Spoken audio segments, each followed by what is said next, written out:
Hello and welcome. You're watching To The Point. With the Rajya Sabha unable to function for the second straight day, we ask, does India need a law banning conversions, or would that be a denial of both freedom of speech as well as the freedom to propagate one's faith? That's the discussion in part 2. But first, tens of thousands of ex-servicemen are deeply concerned that the Modi government intends to renege on its public and repeated promises to implement one rank, one pension. It was first demanded by Mr. Modi in September 2013. It was granted by the UPA in February, confirmed by Arun Jaitley in July, and boasted of by the Prime Minister when he visited Siachen in October. Yet not only is OROP inexplicably delayed, but the government is now saying it will not be implemented in full. This is clearly a reversal of a key BJP manifesto commitment.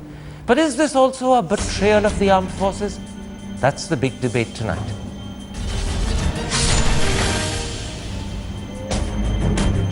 And now joining me to discuss OROP and the government's attempt to wriggle out of one of its own promises is the chairman of the ex-servicemen's movement, Lieutenant General Raj Kadian, defense analyst Brigadier V. Mahalingam, BJP spokesperson GVL Narasimha Rao, and Congress spokesperson Randeep Singh Surjewala. Mr. Narasimha Rao, 15 months after Prime Minister Modi first demanded OROP, 10 months after the UPA granted it, 5 months after Arun Jaitley confirmed it, and almost 2 months after the Prime Minister boasted in Siachen that one rank, one pension has been fulfilled, why is this promise still not implemented? And why are ex-servicemen still in doubt whether it will and when it will happen? I think we have been in office only for the past 6 months, and the commitment of the government was made clear by the announcement in the budget presented by Mr. Jaitley. So certainly I think the Congress has no moral standing to talk about it, because this was done as a face-saving measure just on the eve of elections. I'm not asking you about Congress, I'm asking you about your government's failure to implement a promise. Let's leave Congress out of it for now. It is a promise that the government has made, and the defense minister is working very actively on this. He has been in office only for the last 2 months. He has taken it on a great priority. He has already had discussions and presentations with the chiefs of defense forces. He's also met with different groups of ex-servicemen. I think he is making specific proposals in this regard, because the amount of money that was allocated for the scheme was about 1,000 crores in the budget. That money could have been given in the next week, but then the actual outflow of this is likely to be much higher, and therefore they are working out specific proposals, and it will be implemented. Let's separate the quantum from the delay. I want to focus first on the delay. I'll come to the quantum in a very big way in a moment's time. General Kadian, as chairman of I get dozens of calls every day from ex-servicemen all over the country asking ke saab nyay kab milega, and they are still waiting, and there is a mix of frustration, there is a mix of anger in what they say. When you ask the government about the delay, what explanation do they give? They say, well, it's being worked out, modalities are being worked out. I don't know what. You mean they've made a commitment to do something without working out the modalities? Yeah, they are. The government has been saying we are working out modalities. They are not saying we will not give it. Nobody has said so. But only the modalities, I don't know what modalities they are working out. That's not the issue. The point is that as far as the government is concerned, Antony, within 1 week of what the interim budgets were presented, he came up and then had a meeting of all the stakeholders, the Controller General of Audit Accounts, as well as the vice chiefs of all the 3 services. He said a couple of things. One, he clearly defined what one rank, one pension was there. There is no ambiguity. Second, he said that all the stakeholders will provide as much assistance as it was required by the CGDA or by the bureaucracy. And these 2 things having been done, 10 months have passed. And then you must also be aware, the finance minister made a statement in the parliament that would not have happened without the amount being worked out. That being said, my inference is 3. One, either the bureaucracy is inefficient, in which case when we talk of good governance, those people must be sacked. Two. Number two, that the people, the government is under the bureaucracy. The politicians cannot control them. And thirdly, and most importantly, the politicians right from 1983, Indira Gandhi, they have been saying one rank, one pension will be granted. 4 decades have passed. That means these politicians, these senior prime ministers, they have been telling lies and fooling the ex-servicemen community. Mr. Asmara, before I go to Mr. Surjewala, you've had a very effective countering of your claim that the defense minister is working out the modalities. You've just heard Brigadier Mahalingam say that in fact the last government, with all the stakeholders concerned, don't put up your finger, I'm coming to you, Mr. Narasimha Rao, don't put up your finger, it's you I'm coming to. You've just heard Brigadier Mahalingam say that the last government, along with the stakeholders and the service chiefs, worked out all the modalities. Therefore, when you claim that the present government and the present defense minister are still working out modalities, he's reinventing a wheel that has already been invented for him. Why are you wasting time doing things a second time round when it's been done the first time? Can I ask a counter question? No, don't ask a counter question. Answer my question instead. No, don't ask a counter question. Answer my question instead. I'm saying Anthony said this when his government was about to go out of office. I think you seem to have a completely different picture of the UPA. Might have changed, that the bureaucracy did not change. They remain same. I don't want this to become what other channels do to Let's make it structured and sensible. Let's not get passionate about it. Explain this to me. The government is the same. The defense ministry is the same. The service chiefs are the same. Only the defense ministers change. By the way, the commitment is the same too. So you don't need to work out modalities afresh unless it's an excuse for delay. No, let me answer the question.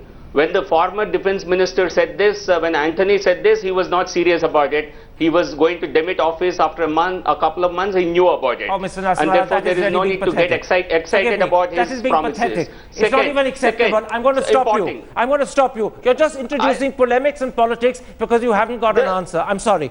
Mr. Surjewala, politics is being played here. One explanation. No, the actual outflow. No, just a moment, Karan, Mr. Narasimha. Can I just take a couple of sentences? No, I'll come back to you in a moment's time. But for now, I'm not going to let you carry on with cheap politics when this is a very important issue that matters to tens of thousands of servicemen. Cheap politics is not an excuse.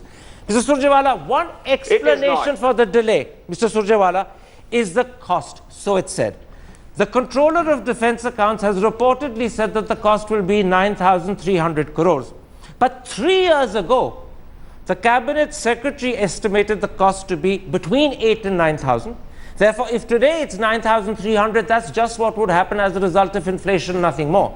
And clearly, when Mr. Chidambaram made this commitment in February, and when Mr. Jaitley reiterated the commitment and reconfirmed it in July, they were aware of the costs. Yeah, in that case, how can the cost today be a cause for delay or concern? Because they knew it.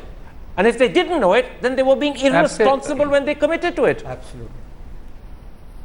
Absolutely, Karan. I just want to make 3 very short points. Firstly, a country, forget about the politics that Mr. Narasimha Rao is trying to raise, a country that cannot honor, a country that cannot respect, and a country that cannot give justice and rightful due to its soldiers has something very serious on its hands on account of it will lead to an existential crisis. Having said that, why should our soldiers be asked to beg, bend and finally feel betrayed? And I quote Mr. Modi in Jalandhar as also in Rewari when he came there as prime ministerial candidate. He said UPA was playing a fraud. When now Mr. Modi and his government is going back on a solemn promise made by both the Congress as also the BJP, a promise that Congress had implemented and had made necessary budgetary allocation. Oh, no, let's not exaggerate. You did not make necessary budgetary allocation. How is the finance minister of the country? Mr. Surjewala, you have every right to point out that they are being dilatory and delaying, but don't claim you made the necessary budgetary allocations. You didn't. Let's in fact make that the point to come to the second issue, which is the cost. General Qadian, on Friday, Defence Minister Manohar Parrikar told the Ajtak conclave that ex-servicemen would get 80% of ORP. And then he added his explanation, and I'm quoting him, 100% satisfaction to everyone is never given in real life. Now, is that in your eyes an adequate explanation, or is it in fact a rather weak excuse for failing to fulfill their own commitment and promise? Karan, first let me explain. One rank, one pension is a black and white issue. It is either or. There is nothing in between. Let me put it more bluntly. If a parliamentary party in our democracy gets 271 seats, would you call it simple majority? They are 99.6 of the simple majority, but you will not call it.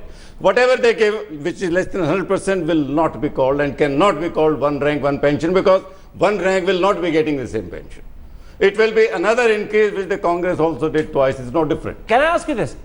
Given the number of times they made that promise, given the fact it's part of their manifesto, given that the Prime Minister boasted of fulfilling it in October when he went on Diwali to Siachen, would this then amount to a betrayal of the armed forces? Yes, there will be three implications, but apart from the betrayal. Number one, it will be contempt of the parliament. The commitment has been made in the parliament. Nobody had a doubt what definition one rank, one pension carries. Secondly, as you said, it is backtracking on the manifesto. Third, they will be dishonoring the word of their own Prime Minister, who has said at least thrice in the recent past, Goa, Hisar and Siachen. In Siachen, the Honorable Prime Minister used a past tense that I have given one rank, one pension. Where is that one rank, one pension? Mr. Naswara, before I come to Brigadier Mahalingam, I want to touch with you the question of principle. OROP means that the exact same pension is paid to armed forces personnel who retire in the same rank with the same length of service, irrespective of when they actually retire. Now, what your government is proposing, and I'm quoting your defense minister, is 20% difference. Therefore, it's not OROP. Therefore, you're going back on your promise, and therefore the Prime Minister clearly was misleading or was still lying when he claimed in Siachen he'd already fulfilled it. This is an embarrassment. It is not. You see, I think our government's commitment, no other government has shown the kind of commitment this government has shown. On what? And other on what? party was in power for 10 years. On what? The OROP commitment was first given by UPA, not by you. The Congress was in power for 10 years. The Congress was in power for 10 years. When did they implement it? But why do we have to implement it? I'm not now We should have talking been about the done in delay. 2004. I'm talking about reducing the quantum. You're reducing the quantum and therefore breaking your promise. How do you say you fulfill a promise when you reduce the quantum of the fulfillment? I think when the minister says 80%, I think it will satisfy a large section of, you see, the expectations of different stakeholders in this case are completely different. Oh, just a Allow moment. me a minute. We've got the stakeholders here with me. The Koshiari committee. Yeah, we've got them here with me. Brigadier Mahalingam is a veteran. Brigadier Mahalingam would qualify for OROP. Let's see whether he's satisfied with 80%. Absolutely not. Karan, this, when you reduce it by 80%, it is no OROP. OROP's definition is specified and it has been reiterated by this very government in the parliament. Now, having said that, now when it comes to the civilian bureaucracy, let me take the NFU, which was done by the government. Just explain, non-functional upgrade. Non-functional upgradation, when this was announced on the 14th August of 2008 by the Pay Commission, 6th Pay Commission. 8 months thereafter, the implementation order was issued. Number one. Number two, was there any dilution made? Was there any delay in working out what the quantum of money involved? How did that happen? So you're saying, when it cannot happen to bureaucrats, there is no reason why it should happen to the soldiers who give their lives and blood to this country. Let's use this opportunity, General Qadian, to actually explain to the audience not just what Brigadier Mahalingam has pointed out, the double standards between treating civilians and treating armed forces, but also why the armed forces are a very deserving case for OROP. First, the majority of officers, and correct me if I'm wrong, retire at the age of 54. Yes. The majority of Jawans, 85%, have retired before they get to 40. Absolutely. Civil servants carry on working till 60. There's a huge difference, therefore, in the retirement age. When you explain this point to the government, Do they understand, or do they find excuses to avoid it? No, they understand the necessity of OROP has been accepted. Even the definition, apart from what everybody else said, the RRM a week ago has again reaffirmed the definition that this is bringing the old pensioners at par and keeping them at par for all time to come in future, automatic increase. Therefore, the definition not in doubt. If now they say 80%, they are going back on the definition, and it will not be one rank, one pension. We struggled very hard for 6 years to get it from the UPA. We were forced to come on the streets. But the point I'm making is even bigger one. I'm saying that there are very good reasons to grant OROP to the defense services and to say that this is differential treatment to the civil services because of your retirement age differences. You retired 54 or 38, 39. The others, the civil servants, carry on till 60. That is something that needs to be made up for. Karan, let me give you a statistic example. If two boys of the same village, one joins the army, one joins the police, not that I have anything against the police, I'm just quoting the example. If they remain in the lowest rank of sepoy and constable, but because the constable will serve up to 60, sepoy will retire at 37, 38. If they both survive up to 75 years of age, the difference is 47 lakhs in favor of the constable earnings. So it's a huge difference. Both pension and Karan, salary. let me explain this to your people. Now, the matter is that of overall lifetime income. Now, please compute the overall lifetime income of a soldier as well as the peon who is working in the defense ministry, or for that matter any government establishment, or in the matter of officers too. The difference amounts to over 1 crore rupee in respect of officers and over 60 lakhs of rupees in respect of Jawans. Now, having said that, I would also like to point out how it makes a difference in the case of family pensions. Now, a Jawan, he gets the pension, 50% of his pension at a time when he retired, that is at the age of 35, 36. Whereas in the case of a peon, he gets a pension of 50% of his pension, which he got at the time of 60 years. So many pay commissions have come in between, so many DA has increased, so many increments have come, all this have come. So what you in fact you are doing, you are depriving the soldier of his legitimate income by you. I would also like to sometime, if you have the time, talk to you about the third pay commission. I will indeed, but let's come to that on another day. Let's keep that separate. Let me stick now very narrowly focused on OROP and what I call, Mr. Narasimha Rao, the breach of promise, perhaps even the betrayal of the armed forces by your government. I'm going to come back to this key issue. Let me finish my question, then you answer. Strong words, and we are very committed to it. Well, I hope you are. I'm glad to hear you say you're committed to it. Unfortunately, your actions differ from your words. When Congress was in power, no, the Congress never had any. This government is committed. Let's leave Congress out of it. You're in power. You've been there for 6 months. You can't keep blaming Congress. Now, let me finish my question, then you answer it. I'm coming back to this question of only giving 80% of OROP rather than 100. And do you know what the difference in amount is? 100% would cost you 9,300. That's what the Controller of Defence Accounts has said. 80% means you save just 1,860 crore. Absolutely. That is such a paltry saving. Is it worth denying it to people who are prepared to die for the security of the country? Even when they're working, they work 24 hours a day, 7 days a week. They don't even get Sundays off. They don't have the right to protest, which civil servants do, right? Those are the restrictions that are imposed and willingly accepted by the defense services. And you're going to deny them OROP because you want to save a miserable 1,860 crore? Forgive me, if I was your government, I would be ashamed of this. I would be ashamed of this. Please don't come to conclusions. Please don't come to any conclusions. I think proposals are being discussed, and there will be certainly a proposal has to be submitted to the office of the Prime Minister. There are financial, administrative and legal issues concerned. I'm not coming to conclusions. I'm quoting your defense minister last Friday at Raj Tak. Your defense minister is the one who said only 80% would be fulfilled, not 100. It's his conclusion, not mine. You should address your words to Mr. Panikkar. No, I think please understand. You see, whether to what is, you see, what is being worked out is the some estimates that we have from the Koshiari committee, a definition by which Congress party swears by. Forgive me, the Koshiari committee is 2009. The estimates were worked out, in fact, by the cabinet secretary who headed a committee 3 years ago. That's 2012. So forgive me, you're wrong on facts. You're wrong on facts. And the cabinet secretary worked out an estimate of between 8 and 9,000 crore. That has gone up with inflation to 9,300 as it was bound to.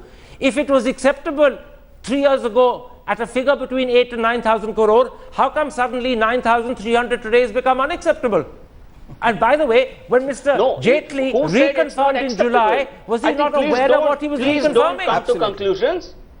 Okay, Please don't come to conclusions. I think the Prime Minister has still not received specific proposals in this regard. Before the budget, I think it will How did he make a promise in Siachen that he fulfilled it? In Siachen with soldiers in October on Diwali, he said, and I'm quoting him, one rank, one pension has been fulfilled. He was boasting. How did he make that boast? No, a proposal was made. The budget allocation was made, and the proposals are being worked out. The specific. Let me bring in Mr. Surjewala. Mr. Surjewala, I'll tell you why I'm bringing you in. And I claim that Congress has a role here, even though you're not in government. This was a commitment first made by you. As all the records will show, the greatest beneficiaries of OROP will not be officers. It will be Jawans. Those are the Aam Aadmi in whose name you ruled for 10 years. Now, when the BJP is reneging, you're silent. There's not a word of protest from your party, yet you don't hesitate to try and hold up the coal bill. You don't hesitate to play politics with insurance. You've got great concerns with their plans to do with land acquisition. All of that we know about. Parliament is held up. But on this issue, which you initiated, it was your promise, and it Aam Aadmi benefits, not anyone else, you're silent. There's not a word of protest from any Congress leader, even Captain Amarinder Singh, who should understand this because he's a former officer, is silent. Why?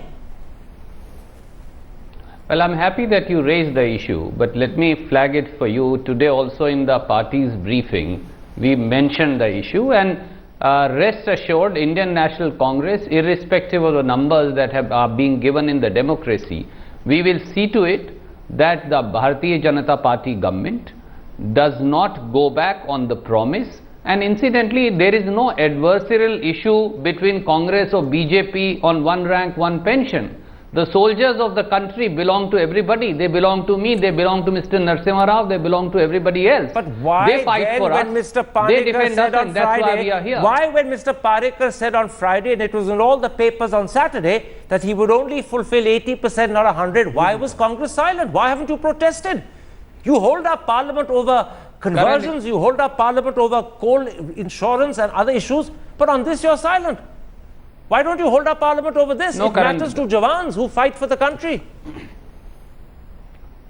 Congress is not silent. I come from a state, and we both know Haryana contributes every 10th soldier to the Indian Army. We are very, very sensitive to the issue. We will see to it that the government fulfills its promise. I don't think so a sum of 1,000 crore rupees here or 1,000 crore rupees there should deter the government or should deter the current defense minister and the prime minister from actually implementing one rank, one pension. And just one line I want to add. If you see the earlier pay commissions, army and forces were paid much higher than civilians.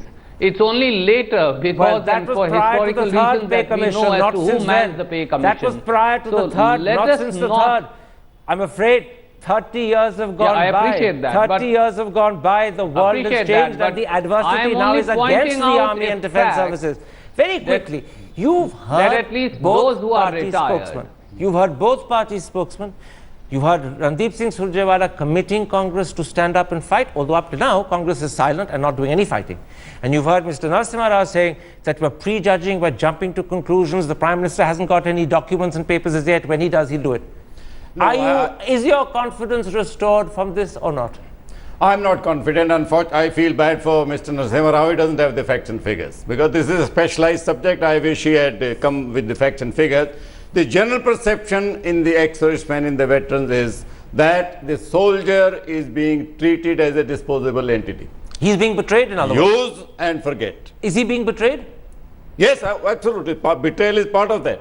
That is why I am saying, whether it was the UPA, we had to struggle 6 years, Karan, to get them to accept it. Now we are about to do the same with the new government if Very they don't. quickly. Brigadier Saab, I want to ask you a specific question and I want you to give me an answer in 30 seconds because we're running out of time. You said a moment ago that the bureaucracy is the obstacle that's deliberately holding this government back, and many servicemen believe that to be the case. Absolutely. Many servicemen believe the civil servant steps in and stops the army or the navy or the air force getting its due. If at the end of the day, and this is my question, this government doesn't deliver 100%, will you feel Mr. Modi misled the armed forces? Absolutely. Not only Mr. Modi misled the armed forces, we will say that he has been impotent in as far as the bureaucracy is concerned. I must also bring out one thing. Very quickly. 800 cases which were filed by the government against the ex-servicemen were squashed by the Supreme Court last Wednesday pertaining to disabled. It's a disgrace. The government ought to have stood up and said that no, we will not allow these things to go through.